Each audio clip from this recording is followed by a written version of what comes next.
Lincoln County Commissioners on Tuesday, May 24th, 2022. Lincoln County side, will you state whether we have a quorum, please? We do? We do. Okay. Could I get a roll call for city council? Council members Jensen. Here. McCoris. Here. Neitzer. Here. Selberg. Here. Sale. Here. Starr. Here. Baranco. Here. Cole. Tenhaken. City council has a quorum. Okay. Would everybody stand and join us for the Pledge of Allegiance? I pledge allegiance to the flag of the United States of America and to the republic for which it stands, one nation, under God, indivisible, with liberty and justice for all.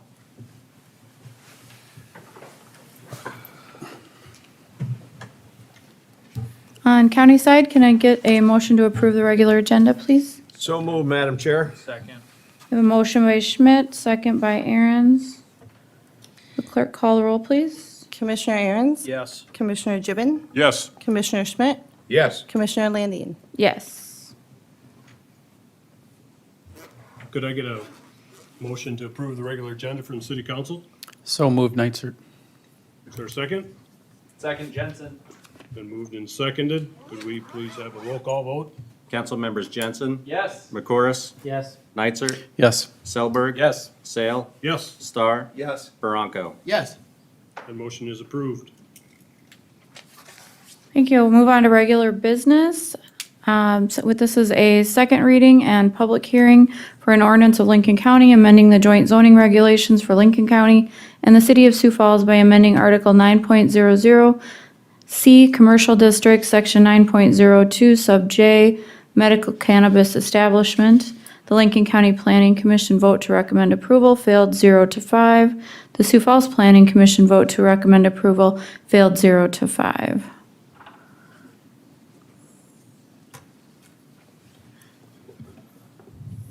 Good evening, Toby Brown with County Planning. This is an application from Dalton Grimius. This is an application to amend the regulations for medical cannabis, as was just mentioned. Specifically, this would amend the section in the commercial district addressing the residential portion or the dwelling setback portion. And so staff has been in communication with Mr. Grimius for some time. He's identified a parcel in the county, in the unincorporated area of the county, to place a retail type cannabis establishment. Through staff's analysis, identified that there was a conflict use in the area. Specifically, that conflicted use would be a dwelling, non-conforming use. I'll pull up a map once and take a look at it. But this would be a dwelling that's located within an industrial area zoned I-1 light industrial. Specifically, the dwelling is located within this property here. Per the ordinance, that any dwelling in the area would require a setback of 1,000 feet from the property line of that. So this property would not be allowed. So Mr. Grimius and I visited about potential of a variance to the regulations. Identified through conversations with city staff and legal counsel that this would be a use variance, so that would not be appropriate for that. And so the appropriate step would be to submit an application, which Mr. Grimius has done. Mr. Grimius did draft the proposed amendment, and it was reviewed by legal counsel and staff, but it was not drafted by legal counsel or by staff.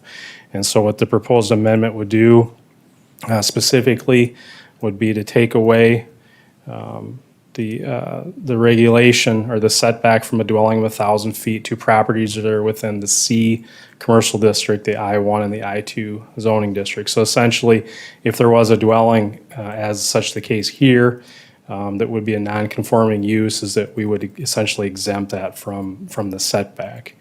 This specific property where there's a dwelling on it, the house was constructed in 1976.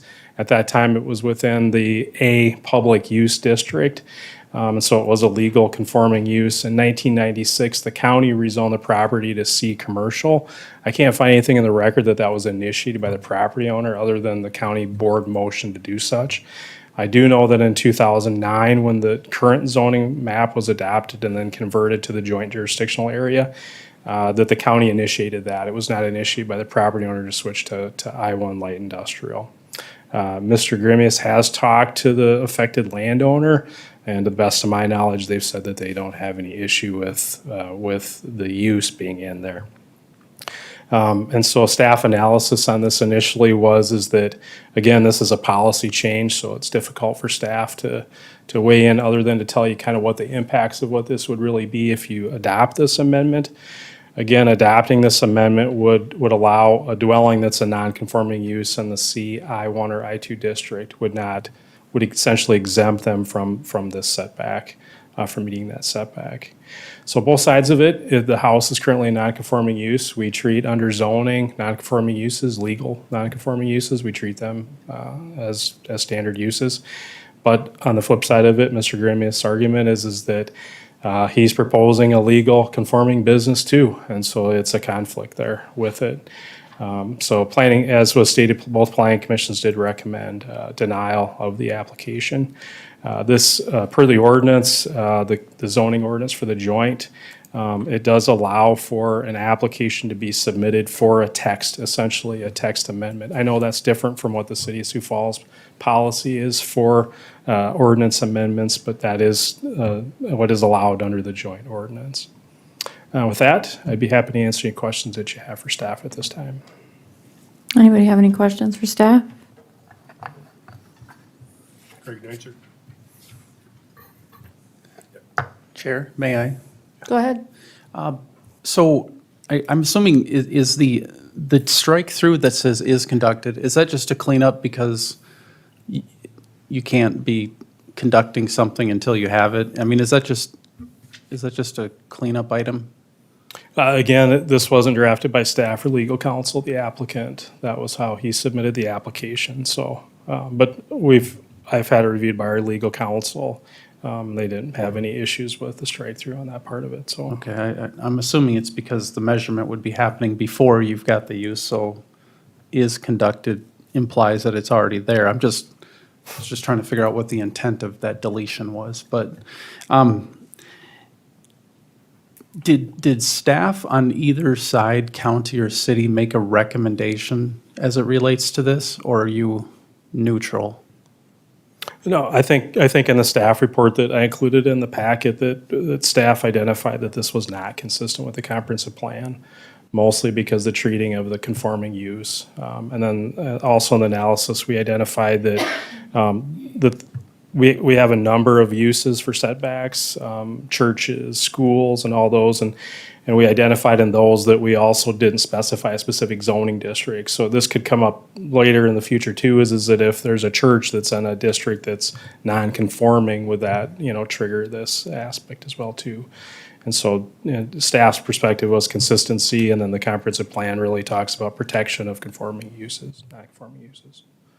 So the staff report does show that the staff did recommend that it wasn't consistent. The comprehensive plan does indicate that non-conforming uses should also be protected? Protection of non-conforming uses, yes, through the Okay. zoning ordinance, yep. Do you know if there's any other examples where you'd have this situation where you have residential property in your C zones, or is this kind of an outlier? It's the only one that I know of, yeah. But you are mentioning that if this would be a deviation from how you're treating other uses. So for example, if we found a church in your example that was in a commercial zone, then an argument could be made if you did it here, then why are you protecting the church? And you could, this would be a unique instance that you would not protect the house from the cannabis establishment, but would there be other protections in place for this house for other types of uses? Is this just, cannabis, they would not be protected, but there could be some other uses that they would be protected from? Is that the case or not? So in the commercial and the I1, I2 districts, we don't have setbacks for any uses. This is the only setback within those districts. This is the only one? Yep. Okay. Okay, thank you. Yep. Thank you. Any other questions? Thank you. Thank you. Is the applicant present? You want to come up and state your name and address, please? Dalton Grimius, Brandon, South Dakota. Go ahead and speak on your proposal. The proposal was just to amend the zoning text to allow our use, which is an otherwise conforming use, to not be dictated by a non-conforming use. I mean, the house is on industrial property, and as far as I know, our business type would be the only type that we're protecting this dwelling from. And I felt that that was not really the direction of the ordinance, to not allow a conforming use in an otherwise conforming area. And did you talk to the owner of the property? We did talk to the property owner. He did refuse to sign anything under the pretense, or exact wording was, as far as I'm concerned, you don't need my permission. I don't have that written. That is what he has told us. There are other scenarios in other districts that were very similar. Genesis Farms dispensary in Minnehaha County ran through a very similar issue where they had a home on commercial property, but they were allowed to go through that conditional use process that the county had, that we don't have the luxury of using in the joint jurisdiction area. Mr. Grimius, thank you for being here tonight. Can you give me a little bit of idea about your business, what you do, why you brought the amendment, et cetera? So we are a vertically integrated cannabis company, have a cultivation facility just down the street from the proposed site, that we currently have the manufacturing, dispensary, and cultivation license all housed under that same roof. But due to the state regulations, we're not allowed to do any extraction or apply any pesticides on that site because there's a on-site dispensary. So our proposal would be to take the dispensary out of our current facility and apply that or reapply for this facility to have a more retail-focused area versus back in the industrial park. Would you say that this is an instance of an outlier that we're probably not going to find? Yes. From what I could find, there is no other situation that this would affect. And really, that the city of Sioux Falls has a conditional use process and can allow us to go through those motions. Lincoln County is very open to cannabis. That the joint jurisdictional area is the most restrictive, to me, makes no sense. So you've done the research, and in terms of, there being a concern about the precedent that gets set here, you're telling us, It's already the most restrictive.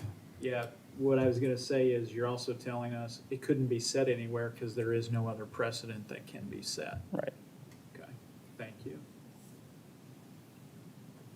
Do you have anything else for us? I don't. Does anybody else have any questions for Mr. Grimius? If not, is there anyone in the audience that wish to come up and speak in favor of this application? Anyone here to speak against the application? Is anyone in the audience have any questions they'd like to answered? Madam Chair, can I ask a question? Yep, go ahead. Maybe this was addressed earlier, Toby, but I was taking some notes. Can this gentleman here and his business apply for a variance? No, because it would be a variance to the use of it. So, no. Okay, so the only way that he can move his business forward is to get in the way that he's articulated to us tonight, is to have the ordinance changed.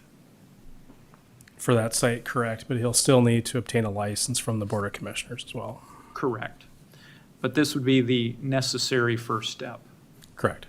Now, based upon the research you've done, in terms of concern about there being a precedent and all that, is there any other houses situated in these areas where the concern about a precedent being set would be an issue?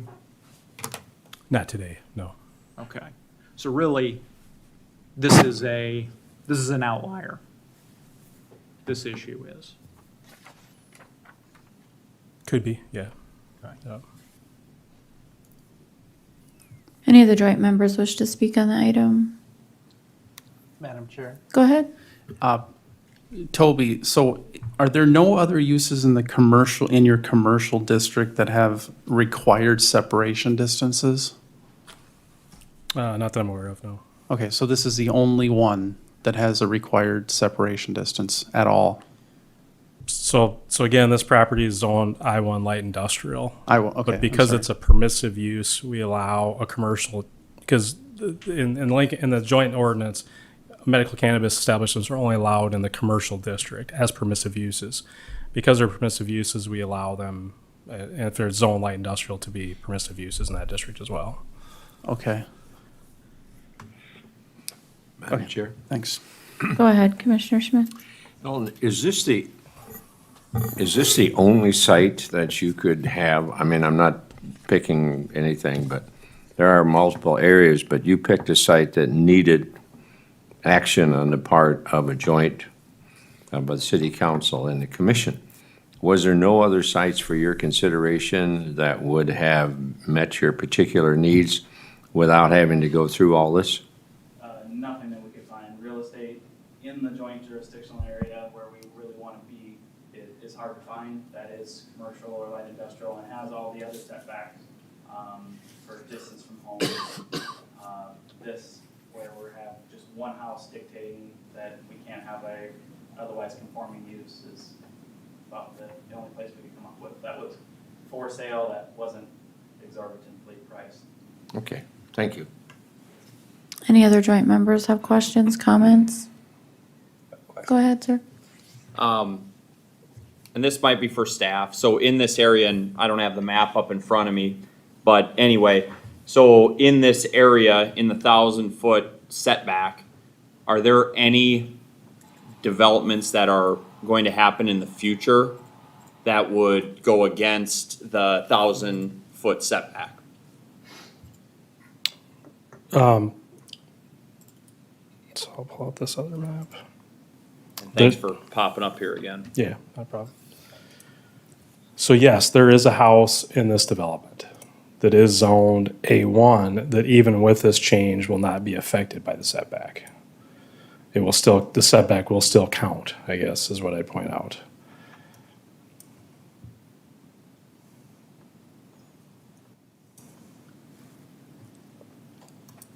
And what I'm saying is if you look on the top right where you see Sioux Falls, those are houses, right? Yep. Are those impacted by, are those in the 1,000-foot range? Not Or- now, no. And then any of that to the south, you know, right where your mouse is right now, is any of that gonna be residential development? Or what would the zoning in our joint jurisdictional area be there? Toby, can you pop back to that circle area on your supporting documents that you had? Yes, I wanted to point out this one too. So there is a house. So this change tonight is not going to affect this property. So it only affects those properties that would be non-conforming uses. So this property here. So this property is zoned rural or zoned agricultural, has a dwelling on it. His father was the one that developed the park. That does count, so the 1,000 feet does trigger some of those properties there. If there's a house that's built here, or a house that's built here, those will not be exempted by this amendment tonight. The amendment tonight is only exempting a structure that would be essentially a dwelling that's zoned zoned commercial I-1 or I-2. So yes, further growth in there will impact that area, but if they're existing, it's existing. But this proposed amendment really just addresses a non-conforming use that's here that affects this particular property is where Mr. Grimius is looking at.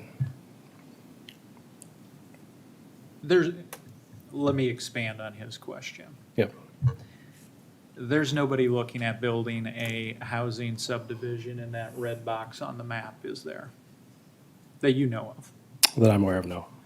And there's nobody looking at building a housing subdivision just to the north of it that you're aware of? Not that I'm aware of, no. Okay. Thank you.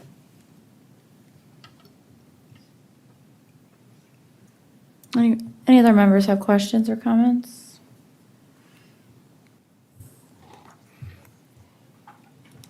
Quiet tonight. If not, I'll ask for a motion to approve. Sir, I'm very sympathetic to the fact that I appreciate you tried to speak to that homeowner, and that you did speak with the homeowner. And I understand how sometimes it can be very difficult to get the information, something signed that you would need. It does make me a little bit concerned that we don't have that testimony or some kind of a signed document so that I can be confident that, I understand that it's not the be-all, end-all of this discussion, but that would be information I would have preferred to have. I'm sure you feel the same. I would have preferred to have that as well. That would have helped a lot and made me feel a lot better, and that's why I wanted to make sure I addressed that when I was up there speaking to it. I don't have anything written from him, but that is word to word. As far as I'm concerned, you don't need my permission. Well, we're here tonight and nobody's here to speak against it, so I think that speaks volumes. This home is occupied, right? It is lived in? Yes. Is there any other things that, this is his sole proprietor? Or does he have a business or related, and since it's in a commercial? He runs a business out of the shop right next to his house, Twisted Choppers. So it's not just a house, like he knows that he's in an industrial area, and that's probably why he purchased the property, is because he could do both. Okay. Madam Chair, may I? Sure. Staff I don't know, in the joint jurisdictional boundary, are there required notifications, like we know that the landowner would have been sent a letter or notified that this meeting was happening? No. Okay. But, okay, the person here is asserting, but we don't know, I guess. The neighboring landowner wouldn't have got a letter saying there's a rezoning happening or proposed, well, this is just an ordinance change. This isn't even okay, so they wouldn't have been officially notified. We don't send out, Toby, do we send out letters anytime we change ordinances? Yeah, if it was a petition zoning change, yes. Yes, but this is an ordinance, okay. Yeah, it's a countywide ordinance, and I know it affects this particular property, but it affects. Yeah, yep, county, got it. yeah. Okay, thank you. If I could, one thing too, we'll still have to go through the hearing process for our use. And that would be notified, correct, Toby? Would that be to obtain the county license, or Yes, is that what he's referring to? yes. Okay. So ostensibly, there will be notice provided, and this guy, the one guy who's holding this all up, who says he's okay with it, he'll get another chance, he'll get another bite at the apple to show up here if he wants to, right? Right. Okay.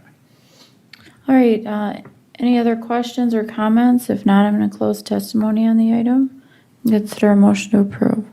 I'd like to make a comment. Go ahead. This, these rules and ordinances are recently passed by a lot of governing bodies, certainly Lincoln County and the city of Sioux Falls. And I really hesitate to start making one-off exemptions before the process has gone through. I would personally think that if we were 2, 3, 4 years into the process, and then we needed to take a look at a one-time exemption for one thing, I'd feel a lot more comfortable. At this point, being so new in the process, I don't feel comfortable making an exemption, an ordinance change for one specific place. So that'll be my position when we vote. Thank you. Anyone else wish to make any comment? Madam Chair. Go ahead. Whoa, I did pull that closer to me. Sorry, I'll sit Go back. ahead, Star. I agree with Counselor Sale. I guess that we're new, but part of it is we didn't know exactly where we were going to end up or how we were going to get here. And this one is exactly the policy that I disagree with and voted against. But at the same time, the policy for the city of Sioux Falls is to push these dispensaries, pharmacies into outlying areas of the city.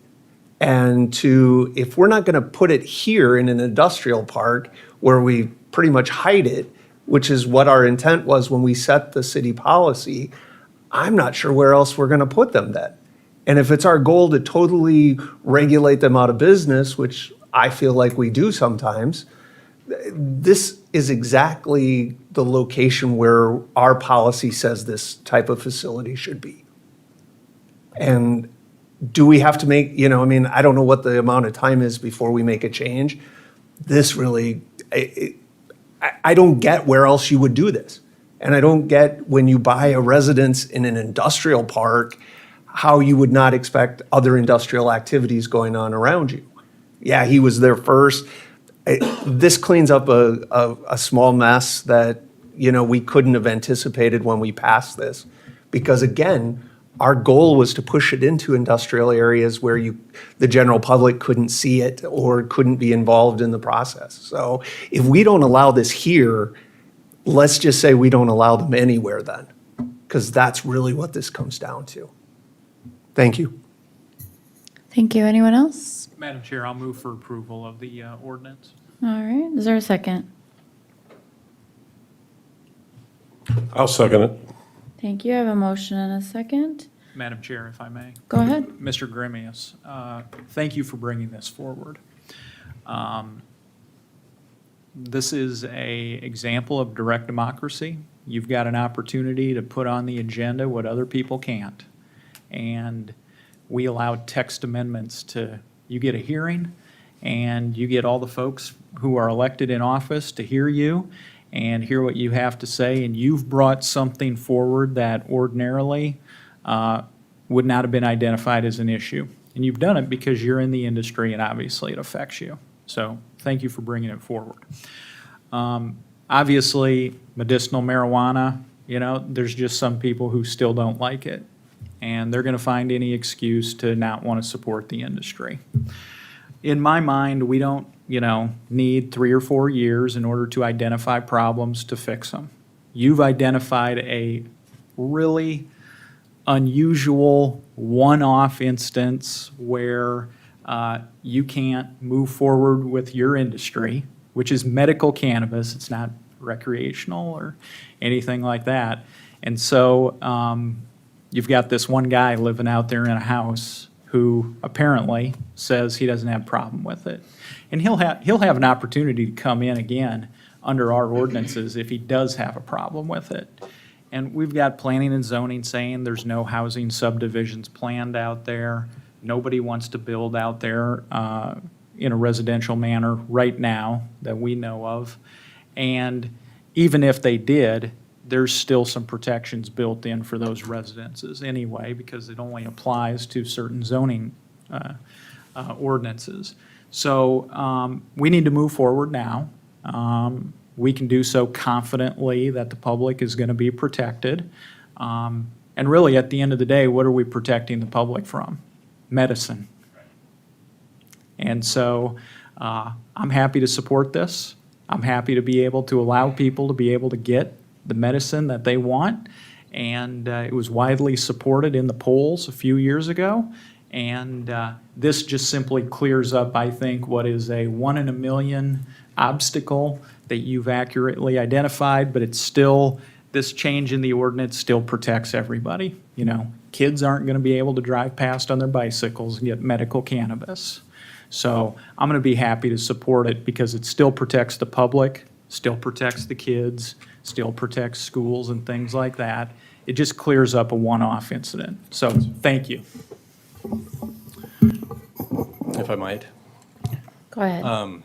Yeah, thank you for bringing it forward. I guess where I'd lean towards, I think Counselor Sale made a good point, but so did Counselor Starr. And I think the Commissioner just made also a very good point where I'm kind of leaning in that direction where it is unusual, it is a one-off situation, and if not here, where? And I think that it has been talked through, and I think we can be confident that the people are protected with this, so I believe that I will be supporting it. So thanks for bringing it forward, and certainly unusual topic for sure, which I'm sure it's the first of many we'll probably come across as we go forward in the years to come, as Counselor Sale talked about. Thank you. Any other comments or discussion? Yeah, I've got an additional comment. I came into this, I want to show respect and deference for the underlying panels that voted, but I have heard some information here tonight that caused me to have some question. Is it absolutely necessary that we reach a final decision, or would it be appropriate to have time to gather additional information?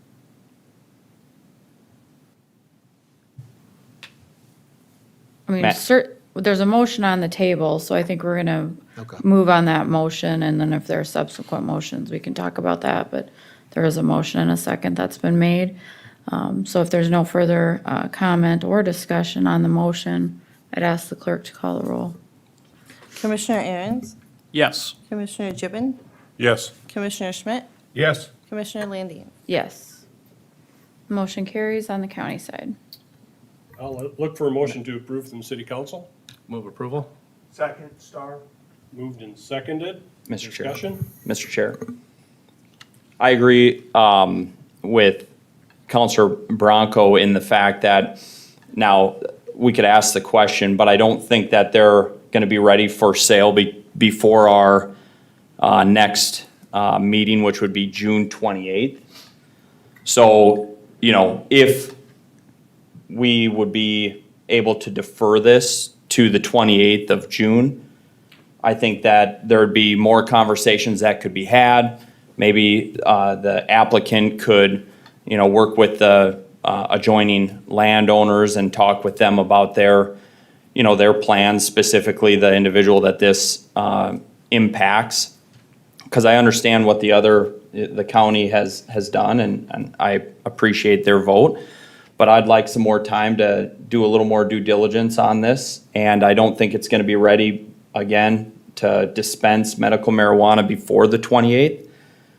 So, you know, I would make a substitute motion at this time to defer this until our joint meeting on June 28th at this time. Second. A substitute motion to defer to 28th of June. Any discussion on that? Can I ask a question? You sure All can. right. Sir, how's it gonna affect you if this is tabled, if at all? Slow us down. Expense to you? Expense, we're in the middle of build out of our current facility, so we really have to make a decision quickly on where I need to allocate funds. So delaying another 2 weeks it's been a 3-month process. And I do have a contract with the current owner on the table that will expire. When does it expire? I don't know off the top of my head. Any other discussion? Let's take a roll call vote on the motion to defer. Council members Jensen, Yes. McCurris, Yes. Neitzer, No. Selberg, No. Sale, No. Star, No. Baranco. No.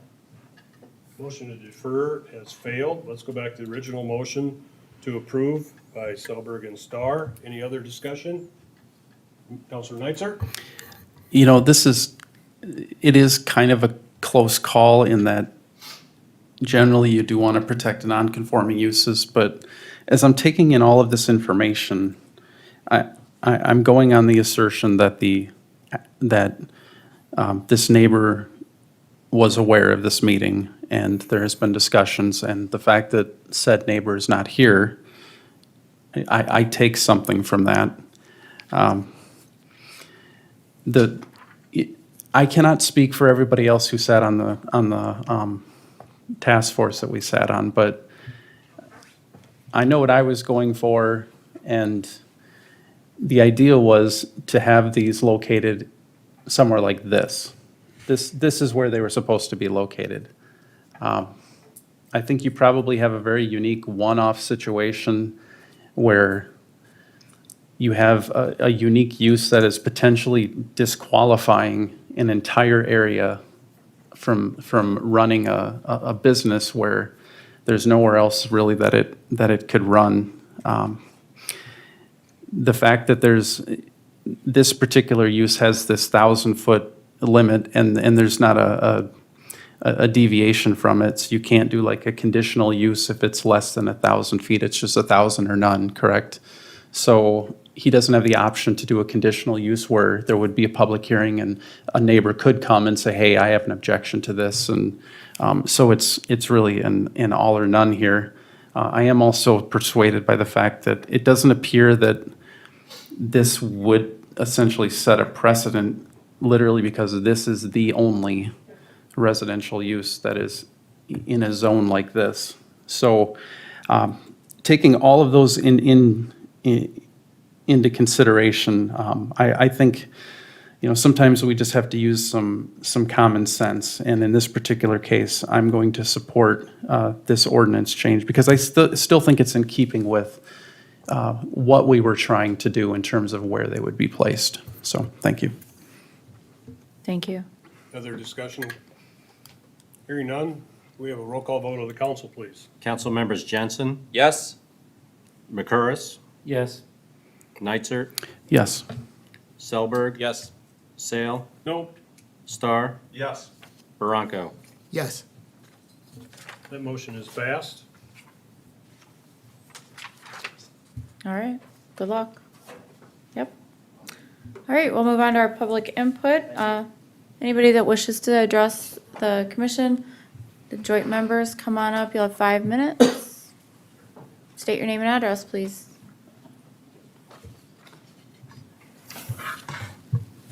Sweet. Good evening. My name is Chad Bishop. I live at 7405 South Valencia Drive in Sioux Falls. Got a whole 5 minutes. I'm not sure what I'm going to do with that. The theme here is the science did not change. The data changed. That should have been expected. Those who are creating policies and making statements in terms of absolutes represent the science poorly and should have had more humility and caution until the data was more mature. This may be repetitive, but I am here to help bring the new city council members into the discussion. So Councilmember Baranco, McCurris, and Cole. Tonight, I'm again asking you to alter the city's COVID-19 vaccine outreach campaign to inform parents of their ability to screen their child for prior immunity before having any of the COVID-19 vaccines administered to them. In addition, I'm asking for you to consider subsidizing screening for prior immunity by reimbursing families for SARS-CoV-2 antibody or adaptive T-cell response assays. I'd like to draw your attention to the CDC's morbidity and mortality weekly report from April 26th, where they highlight their use of screening for anti-nucleocapsid or type N antibodies, which we've discussed before, to determine that 75% of children nationwide have been infected with SARS-CoV-2. It's probably higher in this state. This is just one of the 28 antibodies, if you remember my candy demonstration, that are not conferred by administration of the COVID-19 vaccines on offer. Only the type S antibody is. Given this study and the probability that the children of Sioux Falls and Lincoln County are already likely to have natural immunity, what is the benefit to them to receive additional vaccination? We've discussed the CDC's reporting on that number prior. Given the risk stratification for COVID-19 that we have covered a dozen times, that of a 80-year-old diabetic obese person to that of a metabolically healthy 10-year-old, what is the risk and what is the reward specifically for children? I would remind you that the risks of vaccination are not zero. I would also draw your attention to the Reuters report that was a few weeks ago, with the headline stating U.S. limits the use of J&J's COVID vaccine on blood clot risks. Those links are in the QR code link document. I ask again, is it the case that the evolutionary cycle of the beta coronavirus outstrips our ability to safely match it with a vaccination program? Is it the case that one prominent reason we have never had a human coronavirus vaccine approved in the past is because the immunological community understood this? Jobs were threatened and coercion employed when the vaccines purportedly prevented infection and transmission, but we now know they do not. No consideration to previous infection was given. However, if you remember, Sanford announced their Survive program where they were going to test their own and frontline employees to determine at what rate they went seropositive. And then a year later, that data was never published.